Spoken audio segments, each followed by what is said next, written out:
my name's Faz. I'm 26 years old. I identify as I would say mixed race Scouser. Purely because of the fact I identify heavily with my Scouse heritage, but I identify heavily with my Pakistani heritage as well. So I say I'm the best of both worlds, where I've had the pleasure of having my culture and having that at home, and then also having the Scouse culture and having Liverpool as a home. So I grew up in Toxteth, which is mostly known as the most heavily diverse, I'd say, community in the city. But to me, it's a little bit deeper than that. Toxteth, for me, was somewhere where my family first came, and we've managed to reside in for what I'd say nearly 100 years. And we've never left. And some would say we've not grown past it. Some would say we made it home. And it remains so. I went to school in Toxteth. It's not existing anymore. It was called St Margaret's of Antioch, which was in its time one of the oldest primary schools in the Toxteth area, but unfortunately lost funding. But every single person in that school is somebody that I probably still know, or have some form of connection with, because it was such a small community primary school.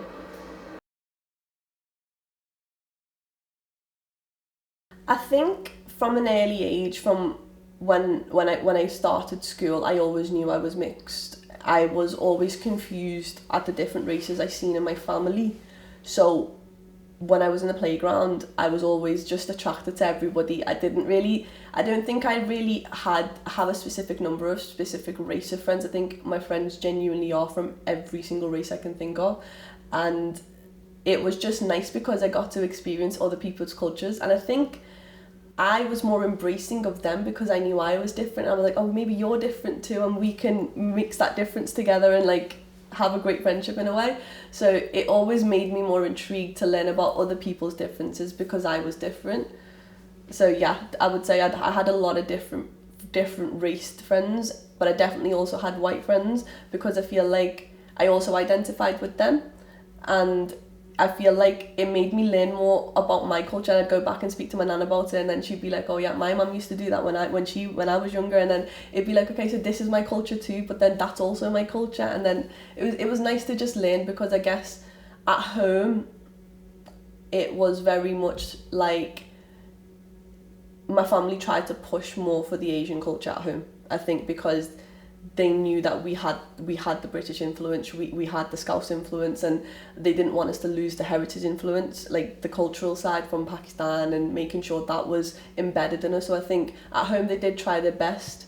So when I was outside of the home and I got to experience everyone else's culture, I made the most of it, definitely.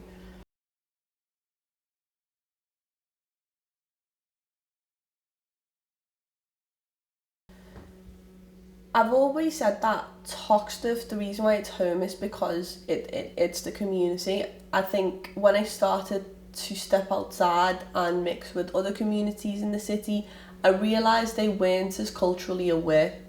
So it definitely made me change my demeanour and the way I basically showcase myself. It kind of changed the way I was around people, because I knew that different demographics got a different me, if that makes sense. So there's a cultural safety I felt being around people from Toxteth. There's a certain way you can speak to them, there's a certain slang, there's a certain understanding, whereas where you've left that community, you know that you've got to be a little bit different. You can't, I think people also have a negative persona of people from Toxteth as well, and you want to portray yourself as polite and as part of the most of the best of society in sense. So when I'm outside, I actively will try to be the positive representation of Toxteth, and I'm openly telling people I'm from Toxteth, and I've got a great job. I've been through university. I've got 2 degrees, and even though I have this cultural influence, it's made me greater rather than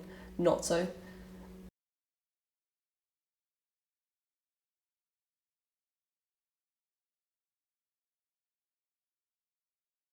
I think for me, it's kind of been opposite to people.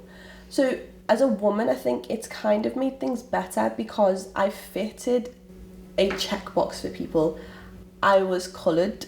I'm Pakistani. I'm mixed race. I'm a woman, and the kind of job sectors I was going towards weren't necessarily what women would go for. So like media production and things like that, you don't find that many women in that sector, unfortunately, and even in the business sector there's not that many people fighting for the jobs that I was going for.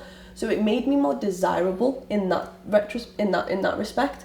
But also by the time when I'd gotten into those positions, people would have more questions, and even till this day I think I've faced with a lot of people don't know anything about my culture. They have no clue, and I feel like it's hard for me to have them conversations sometimes because you're trying to explain to them, but you can't explain it fully to them because it's not that they don't understand. It's everyone has different experiences in life. Something I may perceive as normal may be something that's kind of untoward to them. So I've come to realise that it does sometimes make me uncomfortable when to talk about certain things that I grew up with doing and things like that, because not everybody sees them as so accepting. I guess that I think I have found that sometimes, but sometimes people just like to ask questions because they like to ask questions, and that's nice as well. But I feel like being a woman has definitely helped me rather than being a thorn in my way.